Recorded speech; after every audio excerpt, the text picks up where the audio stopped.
I want to push things on to the next level. And I know how to do it. I know the financial implications of doing it.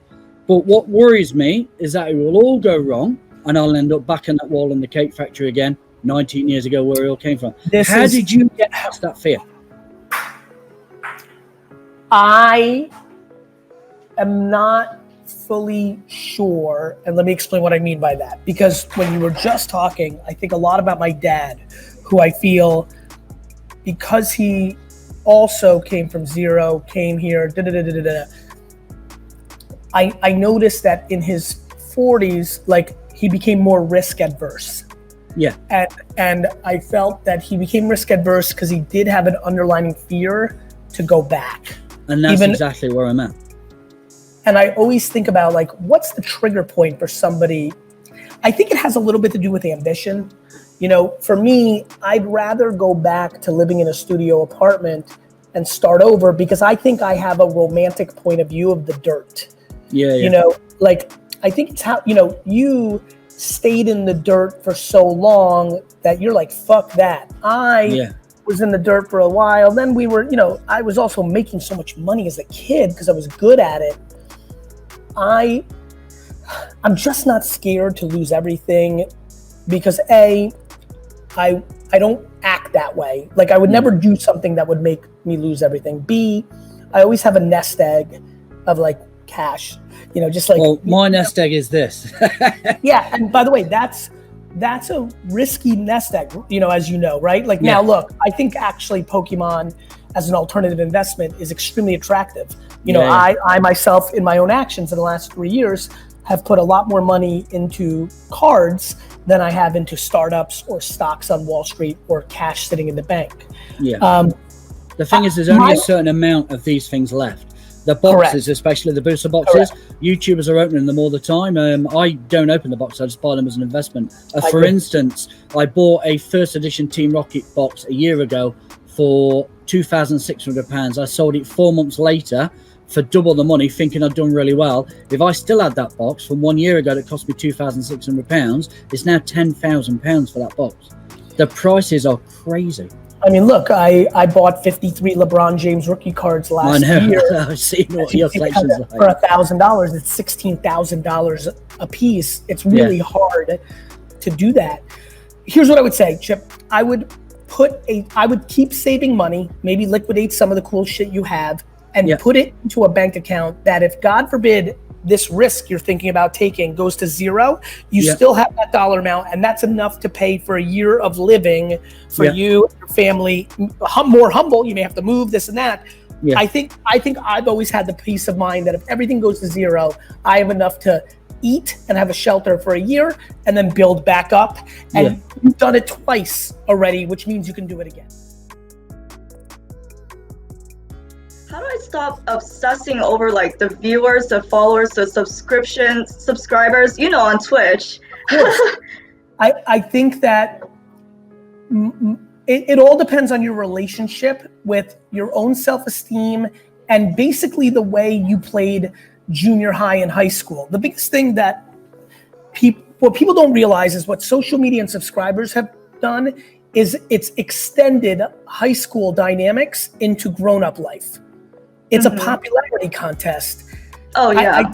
And I think that people need to, I mean, I'm a huge proponent, and I'm somebody who's got tens of millions of followers across all these platforms.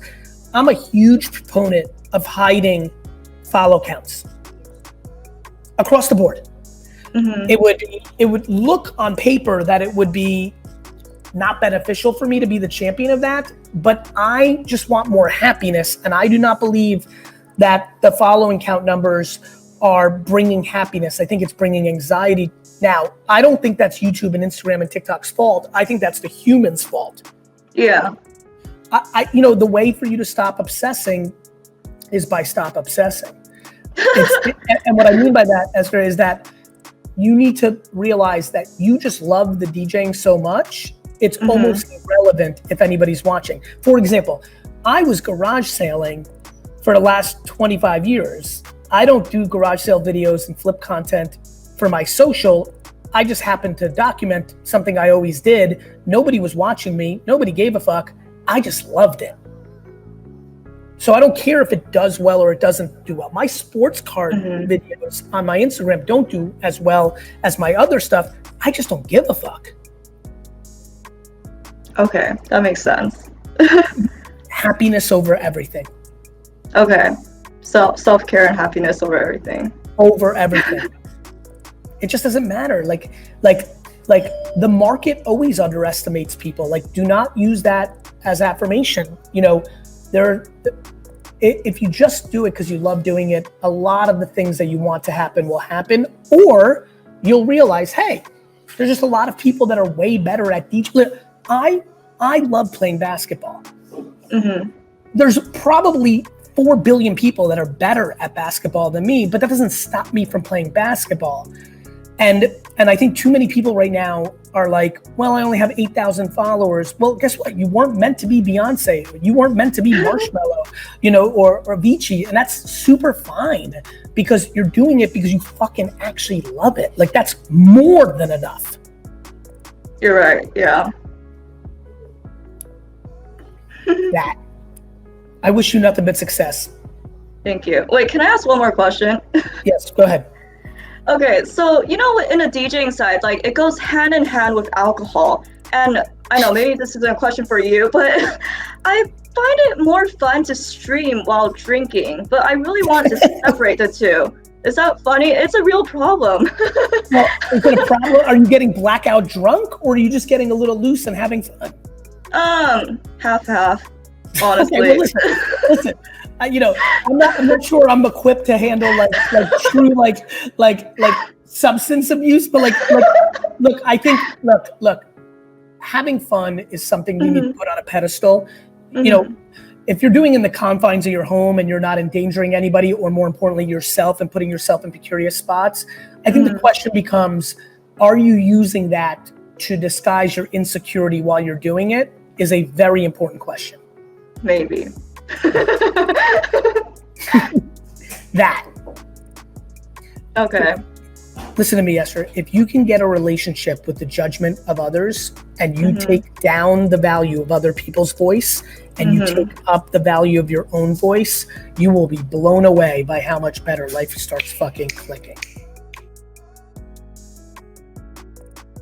I took your advice about 9 months ago, and I left a job I had in tech sales, making really good money, to essentially go back into the golf industry, where golf is my passion. Good for you, Jay. And a completely new position. I've done like management and sales my whole life, and I took over all the operations for the company. We're just a small premium accessory company. So my question with that is, so on top of that, I ended up getting mentored by my boss. And how do you keep that perspective of, you know, moving forward, knowing that there is that patience part of it, but also, like, listen, there's some days where I'm sitting here at work and I have no idea what I'm doing, just from a standpoint of, you know, you don't know what you don't know. Operations to me is a completely new field in general. Does it feel right? Do you feel intuitively right? Yeah. Well, good. Yeah, I mean, I think it's one of those things where I've always loved like the sales and the management side, like coaching, but the operations, I've really found a passion. Enjoyable. It's like a game. Yeah, I really enjoy it. It's like a game. Yeah. Ops is fun. Like, I'm super pumped about this question because it's an easy one.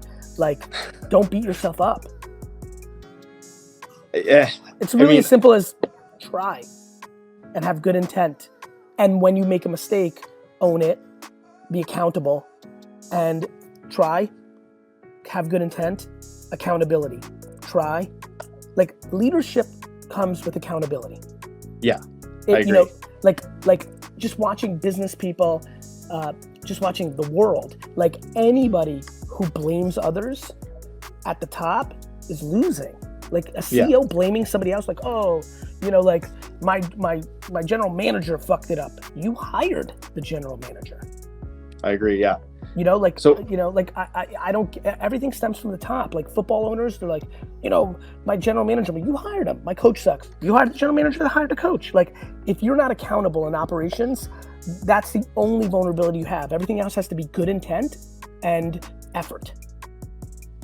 Yeah. So with that, because I 100% agree on the accountability, that's something I try to really embody, because you have to be accountable. I find myself almost, like you said, I find myself beating myself up from the standpoint of like, I've tried taking your advice and the good and negative comments, let them kind of just go through the same, don't really think about it. But I find myself, when it's people I really look up to, like my boss, like I said, he's mentoring me in a lot of ways.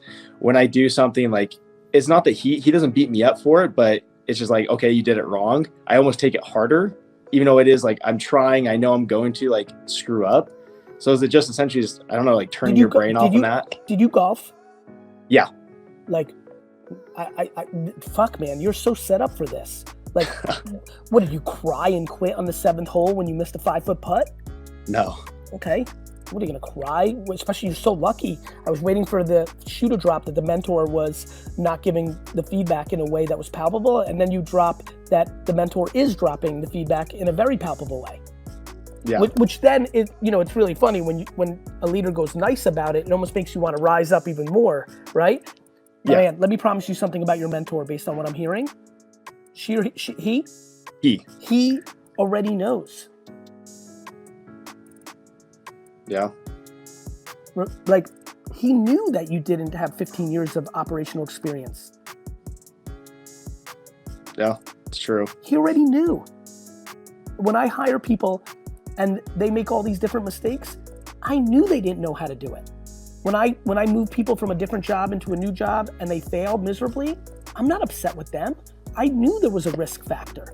He knows, bro. Yeah. He also knows that you have the demeanor, the energy, I can even feel it in this call, to fucking figure it out over the next 3 years and be fucking great at it. Yeah.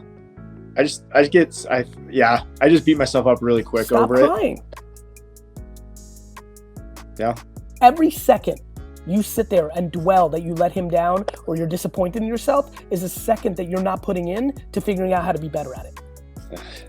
Yeah, it's true. I know, bro. Listen, promise me, the second you go down that pipe, be like, fuck, if Gary's watching right now, he'd punch me. Like, just go there. Don't let yourself go there. It's a complete waste of time. Who gives a fuck? I agree. Who cares? Yeah. No, it's great advice. It's true. Use what made you good at golf to focus on this. You just can't dwell on the last putt, because if you do, your whole day is going to be ruined. Hey, you're fucked if you do that. See, that was the first time in your voice that you had conviction. Just convert that now into ops. Bro, I make mistakes every day. Big ones. Yeah. Now. Garyvee. Yeah. It's true. You got this, Joe. You got this. Hey, appreciate the golf it, Gary. thing. The golf thing. Okay. Got it? Because that was the first time in Appreciate your voice you're like, of course. I'm like, right. Because I'm the business version of that. Like, of course. Got it? Got it. Got it?